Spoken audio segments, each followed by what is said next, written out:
ایک شخص آئے، انہوں نے نماز پڑھنا شروع کی، نماز مکمل ہو گئی، آپ کے پاس پہنچے، السلام علیکم یا رسول اللہ۔ آپ نے کہا ارجع فصلی فإنک لم تصلی، واپس جاؤ دوبارہ نماز پڑھو، تم نے نماز نہیں پڑھی ہے۔ کہا میں نے نماز کیسے نہیں پڑھی، میں اب بھی آپ کے سامنے نماز پڑھ کر سلام پھیر کر حاضر ہوا ہوں۔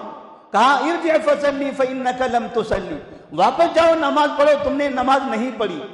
نبی نے ان کو نماز پڑھتے ہوئے اپنی آنکھوں سے دیکھا، پھر بھی ان کو واپس کر دیا، جاؤ دوبارہ پڑھو۔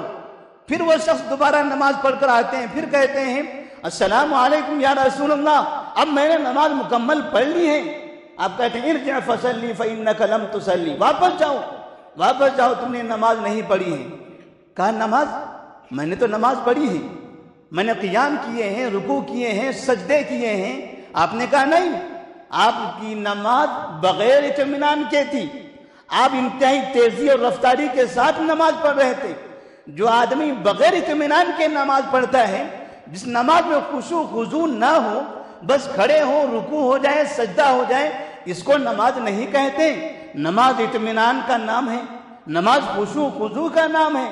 آپ نے نماز کا مکمل طریقہ بتایا، جب کھڑے رہو تو اطمینان کے ساتھ کھڑے رہو، رکوع کرو تو اطمینان کے ساتھ رکوع کرو، سجدہ کرو تو اطمینان کے ساتھ سجدہ کرو۔